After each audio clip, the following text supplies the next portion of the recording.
Mis hermanos, buenos días para todos. Dios les bendiga. Sean todos bienvenidos en el nombre del Señor. Voy a pedirles el favor que abran sus Biblias en San Juan capítulo 2, versículo 13 hasta el 22.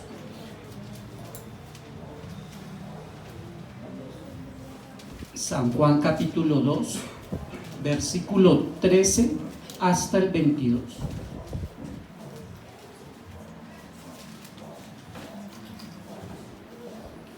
Y le pido el favor que tenga allí señalada la Biblia en esa parte, que es la parte que vamos a meditar en esta mañana. ¿Están ubicados?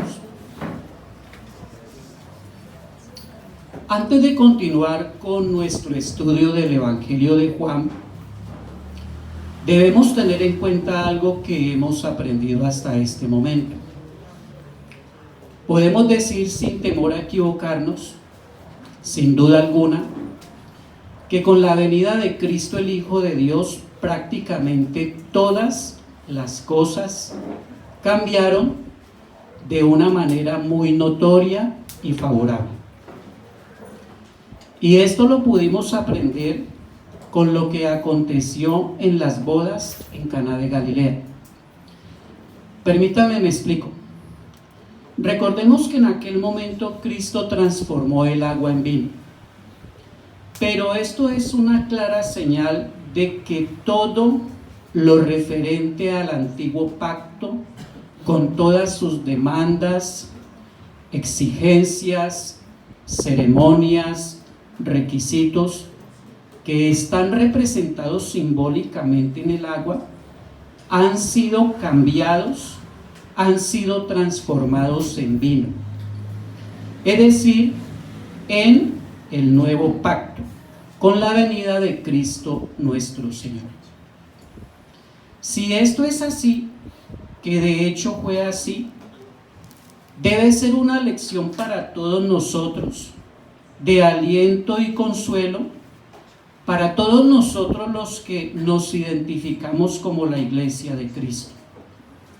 Ya lo viejo, lo antiguo, lo perecedero que era para nosotros antes de conocer a Cristo y ser salvos en Él, ahora que hemos creído y descansado por completo en Él, es nuevo.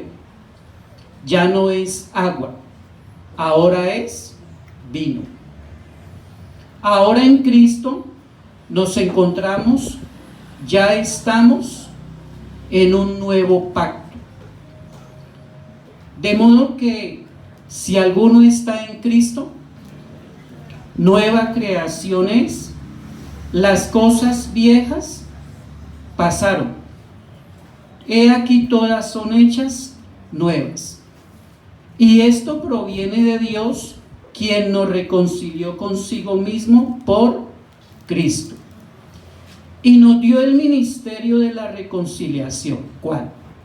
Que Dios estaba en Cristo reconciliando consigo al mundo, no tomándoles en cuenta a los hombres sus pecados, y nos encargó a nosotros la palabra de la reconciliación. Mi amado hermano, Iglesia de Cristo, todos ustedes, ya no sigamos tomando de esta agua estancada y maloliente de las cosas viejas, de los ritos y de las ceremonias del pasado. Cristo ha venido y ha transformado en su propia persona, en su propia vida, con su preciosa muerte, todo lo ha transformado en alegría, gozo y felicidad desde ahora y para siempre. En Cristo ya estamos completos. Por tanto, ya no necesitamos nada. Al contrario, necesitamos es cada día crecer, alimentarnos, madurar y fortalecernos en Cristo el Señor. Perdónenme que sea tan recurrente y tan insistente con el profeta Isaías, pero cuando por la gracia del Señor logramos entender lo acontecido en las bodas en Caná de Galilea, ya nos queda muy fácil o más fácil entenderlo. ¿Qué dice Isaías? A todos los sedientos que venid a las aguas, ¿qué más? Y los que no tienen dinero, venid, comprad y comed. Venid, comprad ¿qué? Sin dinero y sin precio, vino y leche.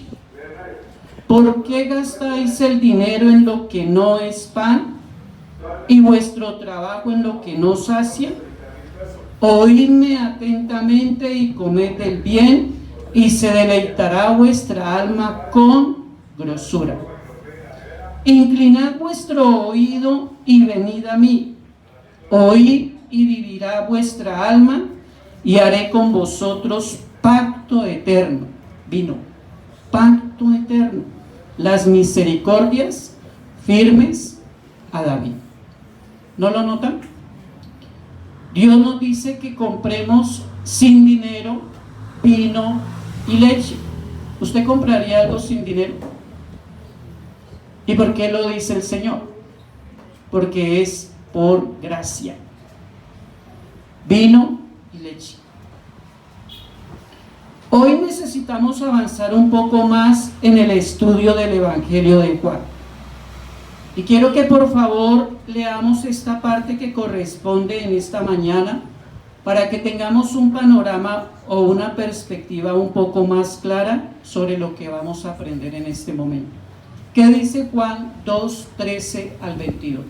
Miren lo que dice. Estaba cerca la Pascua de los judíos y subió Jesús a Jerusalén y halló en el templo a los que vendían bueyes, ovejas y palomas, y a los cambistas allí sentados. Y haciendo un azote de cuerdas, echó fuera del templo a todos, y las ovejas y los bueyes, y esparció las monedas de los cambistas y volcó las mesas. Y dijo a los que vendían palomas: quitad de aquí esto, y no hagáis de la casa de mi padre casa de mercado. Entonces se acordaron sus discípulos que está escrito: el celo de tu casa me consume. Y los judíos respondieron y le dijeron: ¿qué señal nos muestras ya que haces esto? Respondió Jesús y les dijo: destruid este templo y en 3 días lo levantaré. Dijeron luego los judíos: en 46 años fue edificado este templo, y tú en 3 días lo levantarás. Mas él hablaba del templo de su cuerpo. Por tanto, cuando resucitó de entre los muertos, sus discípulos se acordaron que había dicho esto, y creyeron la escritura y la palabra que Jesús había dicho. Una de las cosas que necesitamos tener muy en cuenta todos nosotros, mis amados hermanos, es la supremacía de Cristo.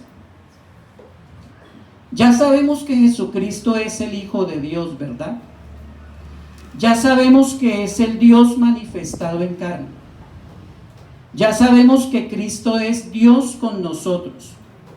Y Cristo es, como lo recordamos por medio de Juan, que el Verbo hecho carne. Cristo es Dios y es hombre. Esto es un gran misterio que nosotros nunca podremos entender a profundidad, pero que lo creemos y lo recibimos por la fe a través de la palabra de Dios. Entonces, si Cristo es Dios, el atributo de su supremacía también es evidente en Él. Se da a conocer en este misterio cuando Él se encarnó. La supremacía absoluta y universal de Dios se afirma con igual claridad y muy positivamente también en el Nuevo Testamento. Allí se nos dice que, mis hermanos, lo leímos ahora con el hermano Oliver, que Dios hace todas las cosas según el designio de su voluntad. Y la palabra griega que hace allí quiere decir que trabaja eficazmente, porque de Él, por Él y para Él son todas las cosas. A Él sea la gloria por los siglos. Amén. Los hombres pueden jactarse de que son agentes libres, que ellos tienen voluntad propia, que ellos tienen la libertad de hacer lo que quieran. Pero mis hermanos, las Escrituras le dicen a esas personas de la siguiente manera: vamos ahora los que decís, hoy y mañana iremos a tal ciudad y estaremos allá un año y traficaremos y ganaremos, cuando no sabéis lo que será mañana. Porque ¿qué es vuestra vida? Ciertamente es neblina que se aparece por un poco de tiempo y luego se desvanece. En lugar de lo cual debería decir que si el Señor quiere, viviremos y haremos esto o aquello. Aquí entonces hay un lugar seguro de descanso para el corazón, mis hermanos. Nuestras vidas no son producto del destino ciego, ni el resultado de un accidente caprichoso, sino que cada detalle de nuestras vidas fue ordenado desde la eternidad y ahora están ordenadas por el Dios que vive, reina y es supremo sobre todas las cosas. Amén. Los hombres imaginan que el Altísimo es movido por el sentimiento, más que por un principio. Ellos suponen que su omnipotencia es una ficción pequeña, insignificante, y que Satanás frustra sus designios por todas partes. Piensan que si Dios ha formado un plan allá, un propósito eterno, entonces debe ser como el de los hombres, constantemente sujeto a cambios. Declaran abiertamente que cualquier poder que él posea debe ser restringido para que no invada ¿qué? La supuesta o el supuesto libre albedrío que el hombre dice reclamar. Y entonces lo quieren reducir a una máquina. Degradan la expiación eficaz, la cual realmente ha redimido a todos aquellos para quienes fue hecha. Y la degradan al sentido de que la ven como una medicina que las almas enfermas de pecado pueden usar si están dispuestas o no.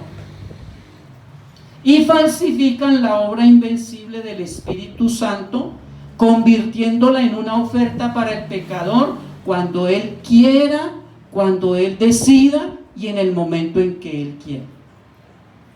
Mi hermano, Iglesia de Cristo, todos los que hoy están aquí congregados, al continuar estudiando el Evangelio de Juan, les invito para que extrayendo los abundantes tesoros que están aquí, meditemos en esta mañana en uno de ellos, en la gloriosa supremacía de Cristo, el Hijo de Dios.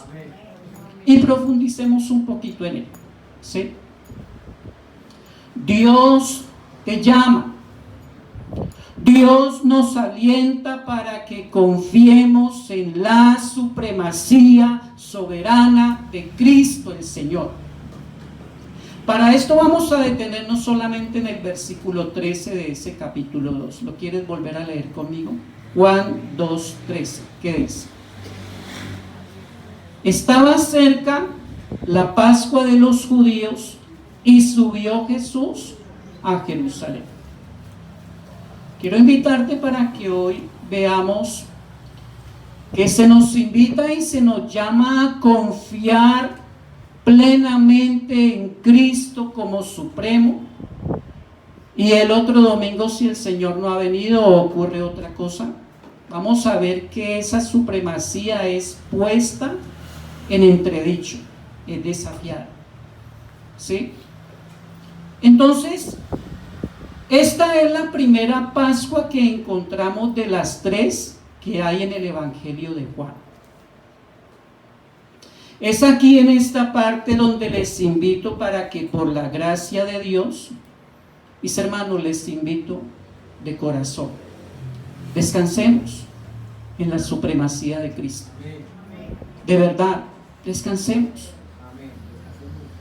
Entonces, teniendo muy en cuenta lo que vamos a meditar hoy, quiero compartirle 3 razones por las cuales Dios nos invita de manera especial a descansar en la supremacía de su Hijo. Y más a sabiendas de que cuando vamos al Evangelio de Juan, de manera constante se nos va a recordar que Jesucristo es el Hijo de Dios y que creyendo en Él tengamos vida eterna en su nombre. Amén. Vamos por lo tanto a meditar antes que todo el significado de la Pascua, ¿sí? Luego veremos el valor de la Pascua para los judíos y luego veremos el valor de la Pascua para los cristianos. ¿Sí lo alcanza a recordar? Vamos a meditar un poco en lo que significa la Pascua. Y luego veremos el valor de la Pascua para los judíos. Y por último veremos el valor de la Pascua para los cristianos. Antes de continuar, les pregunto a todos ustedes, mis hermanos, ¿el Cristo que estamos viendo en el libro de Juan es el mismo Cristo que ha venido a morar en nuestros corazones? El Cristo descrito en este precioso evangelio es el Cristo que venimos a adorar todos nosotros como iglesia en este lugar. El Cristo que encontramos en Juan es el Cristo que reina y mora en nuestros hogares y en todas las áreas de nuestra vida. Si es así, necesitamos detenernos por unos breves minutos y hablemos un poco de su supremacía. Y si no lo es, ¿con cuánto mayor razón deberíamos de ver a Cristo como supremo, como el soberano sobre todas las cosas? Antes que todo, miremos el significado de la Pascua, ¿sí? ¿Cómo comienza Juan 2:13? ¿Cómo comienza? Noten una vez más lo que se nos dice: estaba cerca la Pascua. Entonces, ¿qué significado tiene la Pascua? De acuerdo a los idiomas originales de la Biblia, la palabra Pascua quiere decir pasar por encima o dejar a un lado. Pero esto queda plenamente confirmado cuando Dios ejecutó el último juicio en Egipto poco antes de que Israel fuera libertado. Le ruego por favor no vaya a embolatar Juan 2:13 y vaya a Éxodo 12, versículos 12 y 13, ¿sí? Éxodo capítulo 12, versículo 12 y 13. Vaya por favor a la Biblia. Éxodo 12, versículo 12 y 13. ¿Lo encontró? Miren lo que dice: pues yo pasaré aquella noche por la tierra de Egipto y heriré a todo primogénito en la tierra de Egipto, así de los hombres como de las bestias, y ejecutaré mis juicios en todos los dioses de Egipto, yo Jehová. Y la sangre os será por señal en las casas donde vosotros estéis. Y veré la sangre y pasaré de vosotros, y no habrá en vosotros plaga de mortandad cuando hiera la tierra de Egipto. Si ustedes y yo leemos con un poco más de detenimiento, y si tiene la oportunidad de leerlo más tranquilamente en la casa, podemos deducir que la palabra Pascua nos habla de dos cosas que debemos tener en cuenta. ¿Cuáles? Por un lado, Dios ejecutará su juicio sobre los que no tienen la señal de la sangre. Y por otro lado, Dios pasará de largo, es decir, no ejecutará su juicio sobre los que tienen la señal de la sangre en sus viviendas. Este es el significado más básico de la palabra Pascua, que necesitamos aprender. Ahora, mis amados hermanos, todos ustedes, este significado tiene que ver algo con nosotros los que ahora nos identificamos como iglesia. Algo más, ¿se relaciona la Pascua con el Evangelio de Juan, el cual estamos estudiando? Por supuesto que sí. Todas estas preguntas se responden con un rotundo sí. Vuelva por favor al Evangelio de Juan y miren lo que dijo Juan el Bautista de Cristo antes de ser bautizado. Mire Juan 1:29, ¿qué dice? Juan 1:29. El siguiente día vio Juan a Jesús que venía a él y dijo que: He aquí el Cordero de Dios que quita el pecado del mundo. Juan el Bautista nos está anticipando la muerte del Cordero Pascual que fue provisto por Dios. ¿Y quién es ese Cordero Pascual que Dios ha provisto? El Cordero que Dios ha provisto es su propio Hijo, el Verbo que fue hecho carne. Por favor, mi amado hermano, mi amigo, todos nosotros que estamos presentes, roguémosle al Señor, supliquémosle al Santo Dios que tome de la sangre que fue derramada por este Cordero, que unte todo nuestro ser, toda nuestra alma, es decir, que nos lleve a creer y reconocer que Jesucristo es el único que nos puede salvar y redimir de todos nuestros pecados. Amén. Cristo es el único Cordero de Dios cuya muerte, cuya sangre derramada servirá como señal de dos cosas. ¿Cuáles? Que los que no creyeron en Él, que todos los que rechazaron su gran amor redentor tendrán que soportar el terrible juicio y castigo de Dios por toda la eternidad. Y que todos aquellos que creyeron en Él, que vieron a Cristo como el Cordero de Dios, ¿qué pasará? Serán salvos de la terrible ira de Dios, la cual vendrá sobre el mundo entero.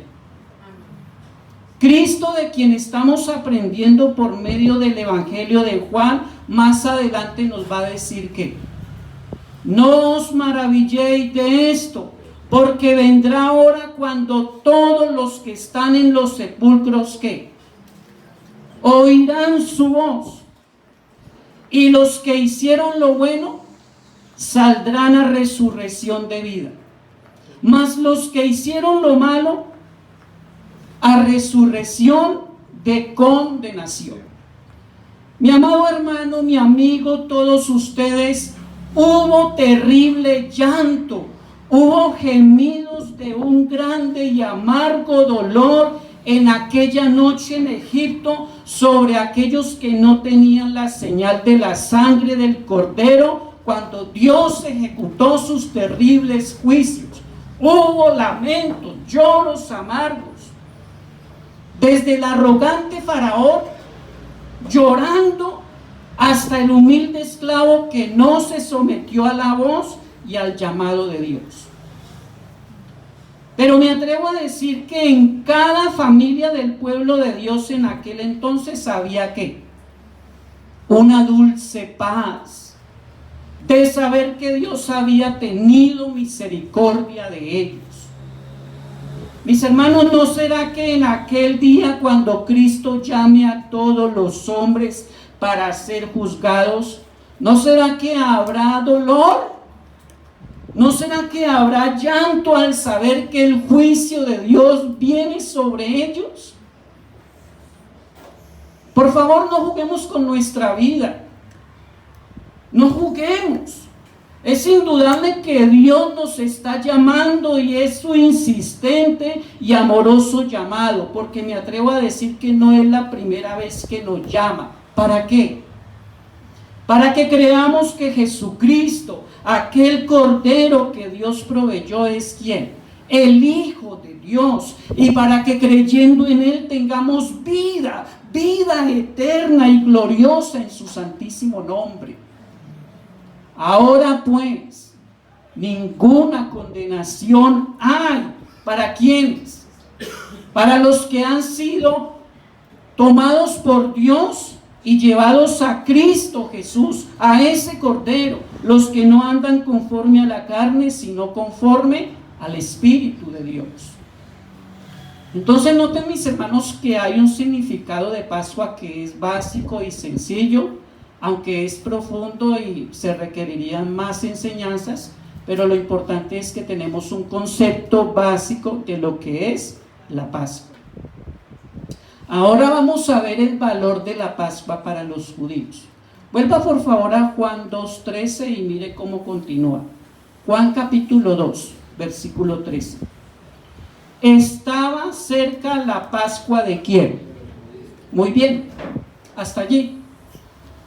Es claro que los judíos entendían el significado de la Pascua, pero no le dieron el valor que verdaderamente tenía. Ellos más que nadie sabían y entendían que fueron liberados de una esclavitud del pecado. ¿Cuándo? Cuando Dios los liberó allá en Egipto.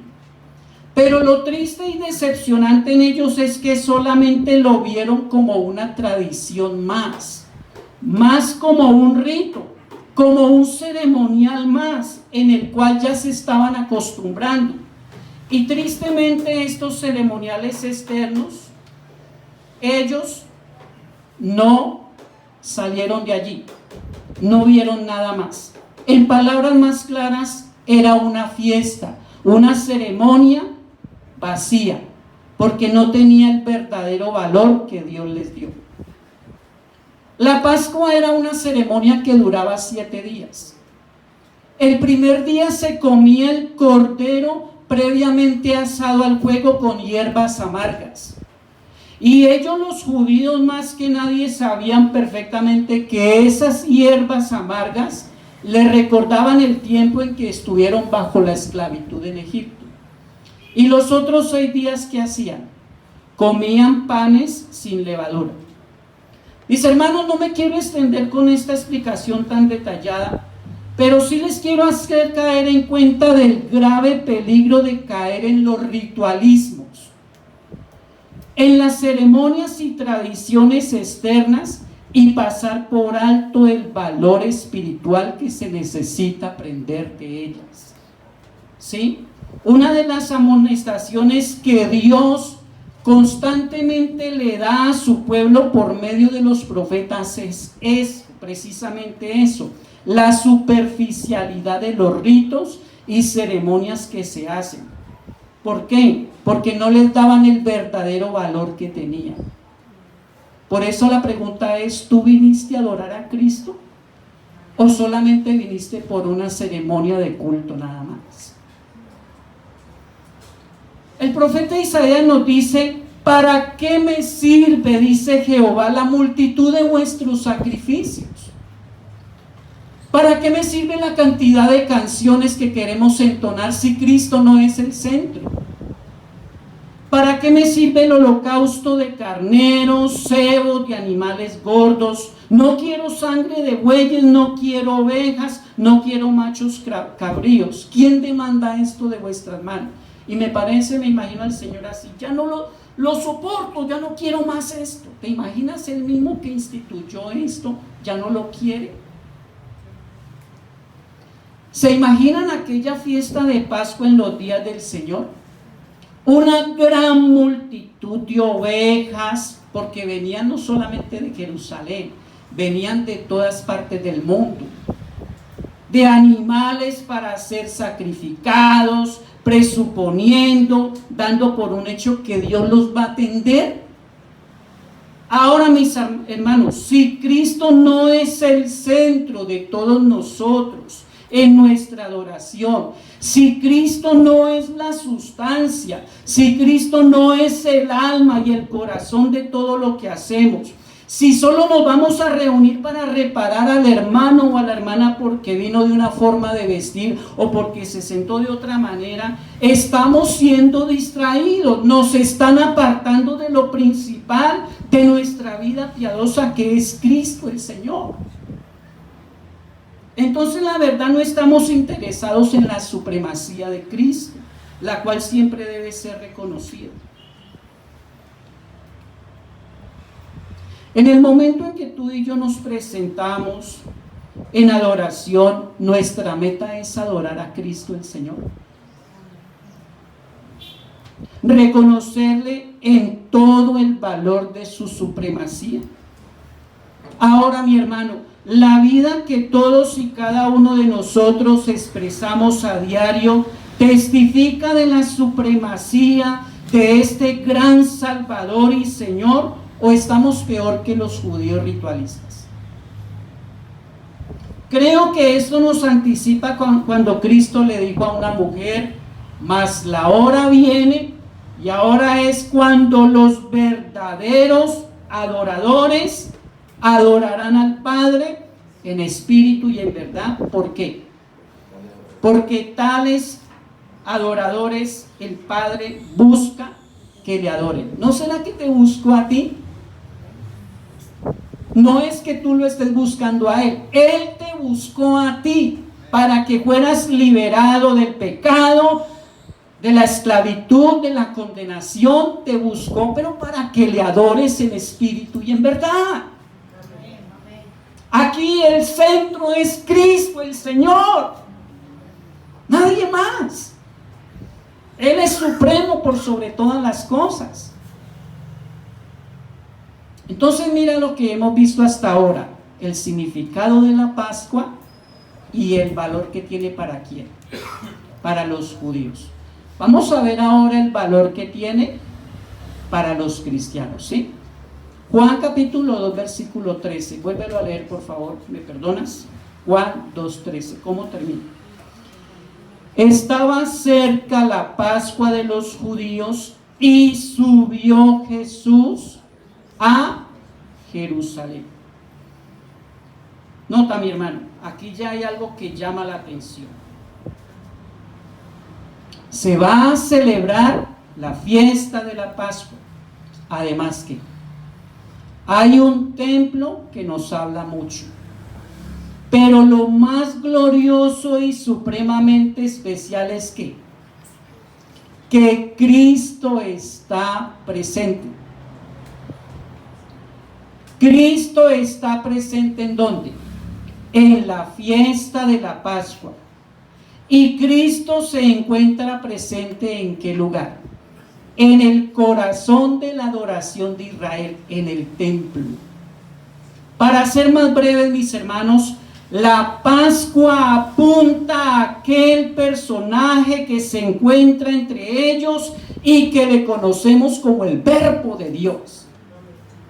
El templo también apunta a aquel que le conocemos como el Dios que tomó un velo de carne para estar en medio de nosotros. Considerando todas estas cosas, ¿qué valor guarda la Pascua para todos nosotros los cristianos? ¿Lo hemos considerado en algún momento, mis hermanos? A Dios le ha placido llamarnos para comer, participar de esta ceremonia, de esta fiesta llamada la Pascua de Cristo. ¿Te imaginas que ¿Tienes algo más grande que una lotería? A Dios le ha placido que vengamos y entremos a su casa, es decir, su templo, que es Cristo el Señor. Mi hermano, iglesia de Cristo, por favor, toda la vida que te reste por vivir no bastará para meditar en todo momento en la gloriosa supremacía de Cristo el Señor.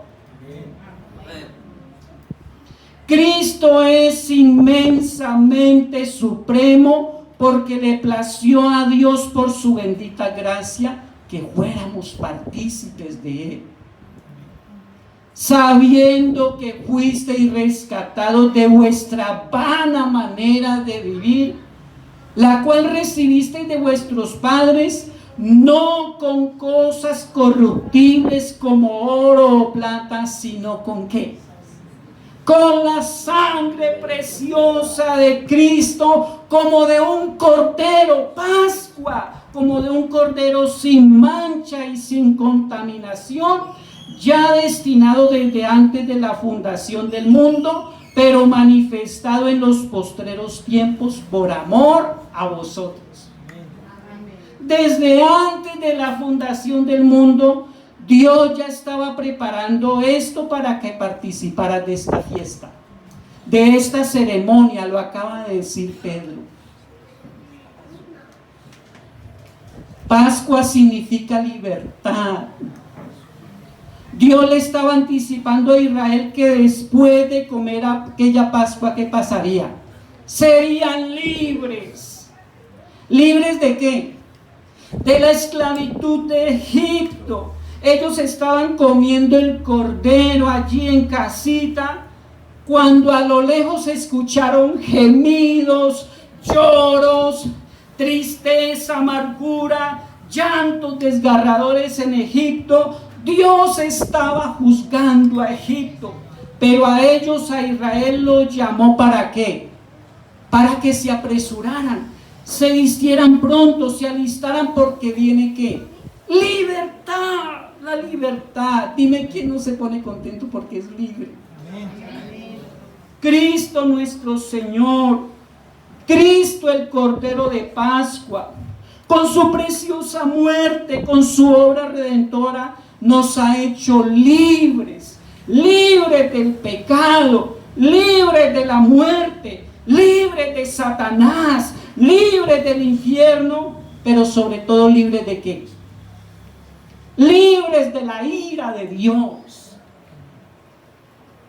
Y entonces puedes comer cordero, puedes vivir la fiesta.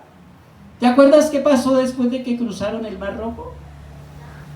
La hermana de Moisés tomó unos panderos y se puso a danzar, alegre, feliz, eran libres. Y tú y yo, ¿por qué no nos ponemos gozosos? ¿No crees que esto es suficiente para que nos humillemos ante los pies de Jesucristo y lo adoremos por su supremacía? Esto es otra razón para adorarle. ¿Cuál? Hemos nacido de nuevo en Cristo. Él, por su supremacía, le plació, le agradó que naciéramos de nuevo. Te pregunto, ¿cuándo el hijo pródigo vino a ser verdaderamente libre? Cuando la mano providente de Dios lo sacó de esa provincia lejana y lo trajo de nuevo a los brazos de su papá. Ahí fue libre. ¿Y qué pasó? ¡Fiesta! ¡Wow! ¡Viene mi hijo! ¿Verdad? ¿Qué dijo ese papá? Traed el becerro gordo. ¿Qué más? Mátenlo y comamos. ¿Y qué más?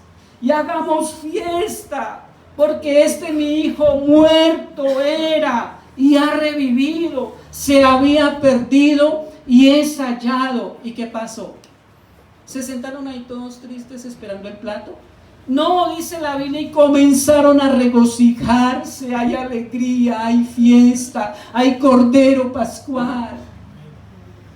Mi amado hermano, iglesia de Cristo, dejemos de ver la muerte de Cristo en la cruz como si fuera un hombre gimiendo de dolor, impotente, agonizante, derrotado, como si fuera digno de lástima o de pesar. No, mi hermano, no. Ese no es el Cristo que fue crucificado. Ese no es el Cordero Pascual, no. El Cristo que murió en la cruz fue Dios quien lo entregó. Lo dio por amor a nosotros. Por medio de Él es que seríamos libres, liberados de todos los horrores que produjo el pecado. Hay gozo, hay alegría. La cruz era símbolo de humillación y de derrota para el criminal, pero Dios en Cristo lo convirtió en su carro de victoria, de triunfo, de única esperanza para el pecador que viene y se arrepiente a los pies de Cristo Jesús. Limpiaos pues ¿de qué? De la vieja levadura, para que seáis nueva masa, sin levadura como sois. ¿Por qué? Porque nuestra Pascua, que es Cristo, ya fue sacrificada por nosotros. ¿Y qué sigue diciendo Pablo? Así que celebremos la fiesta, pongámonos contentos, gozosos, no con la vieja levadura, ni con la levadura de malicia y de maldad, sino con panes sin levadura, de sinceridad y de verdad. Si hay algo en lo cual me detengo últimamente para observar los medios virtuales, es lo que está ocurriendo en la guerra en Gaza. ¿Lo ha visto? Un pueblo casi todo destruido por las bombas y por la invasión que ha hecho el ejército de Israel. ¿Lo sabía? Gente muriendo en los hospitales. Y parece que los 2 últimos hospitales ya los cerraron porque ya no se puede. No hay comida, no hay medicina para atender a los heridos. Algunos dan por cierto que hay una terrible hambruna con todo esto que está pasando. Y esto ya va para el año en que comenzó esta tragedia. Y en medio de todos estos escombros de edificios destruidos aparecen unos niños. Probablemente con muchos días sin bañarse, ¿lo sabían? O tal vez varios días o quizás meses vestidos con la misma ropa. Usted y yo nos cambiamos a diario, ¿cierto? O a veces hasta en el día 2 o 3 veces. Probablemente con varios días sin poder alimentarse.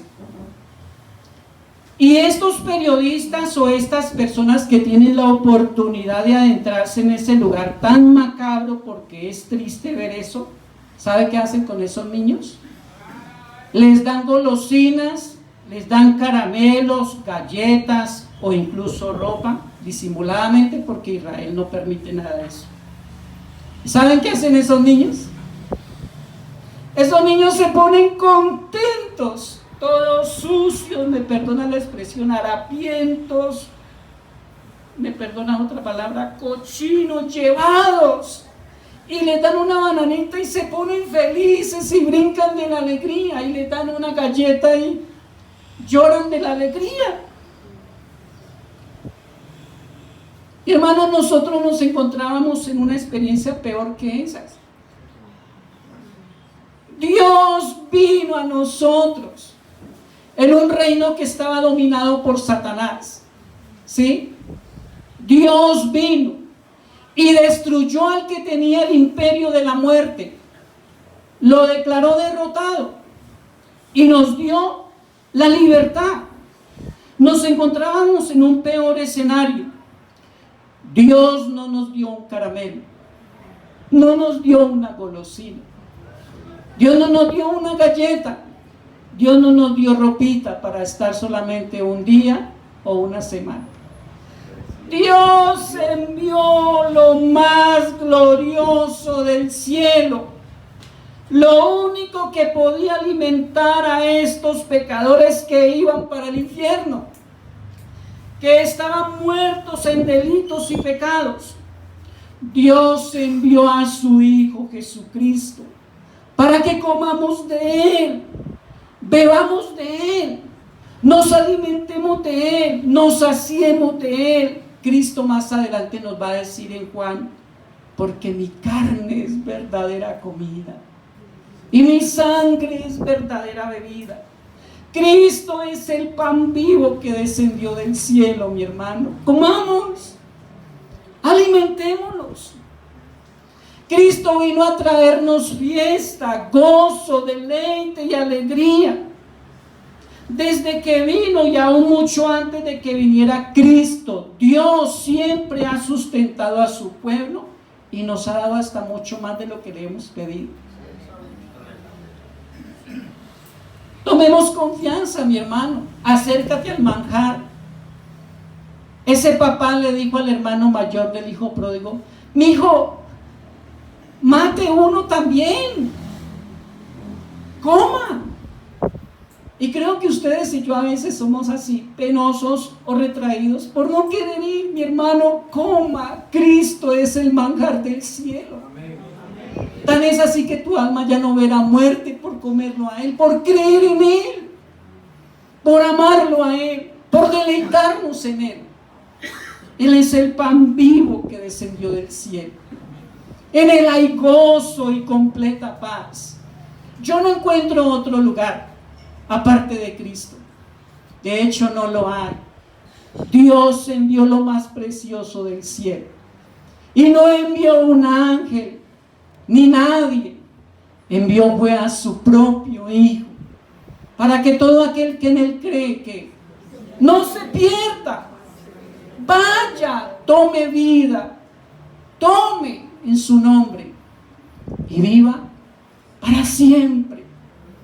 Esa muerte, la 16, ya no es la muerte terrorífica y espantosa. No, esa muerte es la puerta de la entrada para vernos con Dios para siempre. Y nadie nos quitará este gozo. Y lo adoraremos para siempre. Amén. Oremos, por favor. Padre Santísimo, estamos delante de ti en esta mañana. Queremos darte las gracias, Señor, al permitirnos acercarnos a esta mesa, a los pies de tu Hijo. Santo Dios, no sé si es atrevido decirte, Señor, pero abre nuestro apetito para comer de este pan del cielo, para saciar nuestro corazón, nuestra alma, nuestro ser. Un pacto tú lo celebras con todos los requisitos necesarios. Un pacto es un banquete. Un pacto es una mesa bien preparada con todos los manjares. Y el manjar más glorioso y especial que hay en todo el universo, creemos por la fe que está aquí en medio de nosotros. Señor, hazle ver a mis hermanos, a mí, a todo el que vino hoy, que puede acercarse por la gracia y la misericordia que nos has dado en Cristo, para tomar, para beber de Él, para alimentarnos de Él, para vestirnos de Él. Gracias, Señor, por este precioso evangelio, el evangelio de tu Hijo. Bendice, Señor, a la iglesia, a todos mis hermanos. Llena sus corazones, llena sus mentes, llénalos, atibórralos de este precioso manjar. Y, Señor, que sus familias sean testigas del cambio que hay en ellos, y que ellos puedan ser luz, puedan ser de gran influencia en sus hogares, para que todos ellos también vengan a Cristo, vengan a los pies de tu Hijo. Señor, te adoramos, te bendecimos, te damos las gracias. Gracias por este amor tan grande. Gracias por este amor eterno, profundo, e insondable. Solo tú eres el que llena nuestro corazón. Solo tú eres el único que calma la sed, el hambre y la necesidad. Oh Señor Jesús, te adoramos y rendimos nuestros corazones, nuestras almas, todo nuestro ser a tus pies. Y toda la gloria, la alabanza y el honor solo te pertenece a ti, desde ahora y para siempre. En Cristo Jesús, tu Hijo amado. Amén. Y amén. Amén.